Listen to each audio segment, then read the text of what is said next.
When you've secured the business, what happens next? We like to think we're a full event service bureau. So we continue the relationship with the client and the international client, which is critical. We obviously have to deliver on the promises made in the bid, so we follow that process all the way through to event delivery.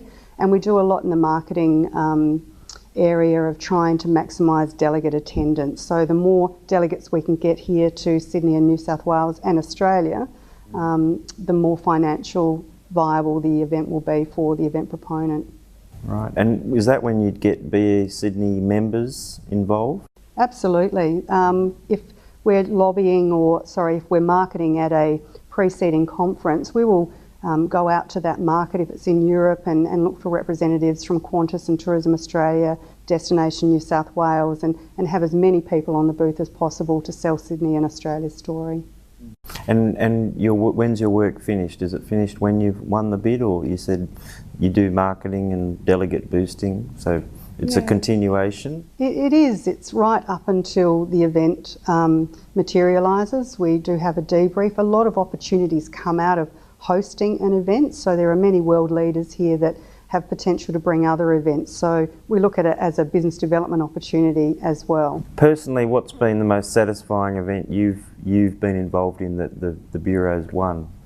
I think when I first arrived, it was the Lions bid that was in train, and the feeling of actually winning a $60 million piece of business for the state is very gratifying. But seeing that event delivered in 2010 was a highlight for me, and now Rotary will be here in 2014. Those big ones are obviously important, but the medical ones are quite close to my heart. And when you work with bid leaders for 5, 6, 7 years, you become very attached to that medical discipline, if you like, and the bid leader, and it's very gratifying to see all that hard work that they've put in pay off.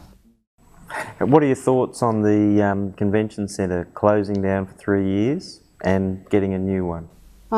Exciting. I think in the short term it will have an impact, there's no doubt about that, but with that comes a lot of opportunity. I mean, for us during the closure, we have to change our strategy, if you like, and look at the mix of business that will come in over those closure years.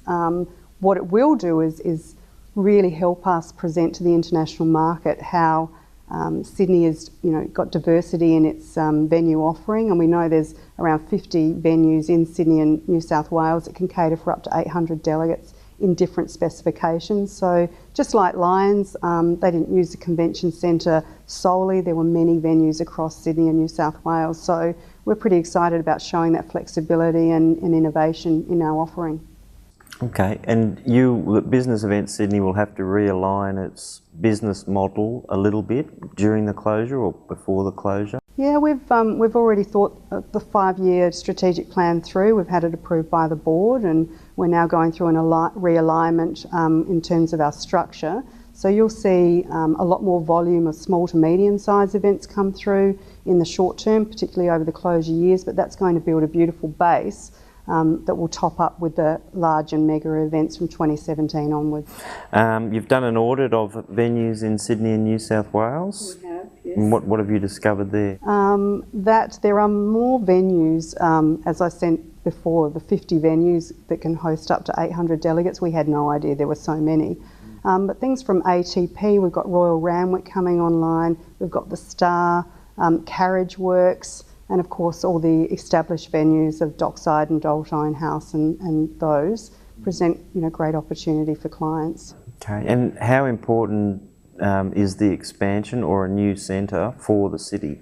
It's critical. It's critical. I think most would have read in the Premier's press release that we've lost up to, or we haven't been able to bid for, or lost up to 159 events over the last 4 years, and that's had a big effect on what we can and can't bid for. So a new centre and a flexible centre will give us the opportunity for much more volume and flexibility in what we can offer. Mm-hmm.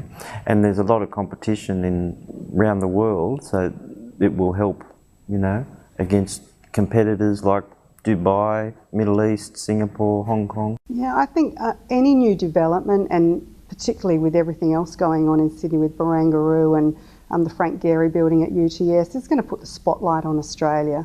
and I think it will draw a lot of attention, and a lot of meeting planners will want to come here and experience such a fabulous precinct.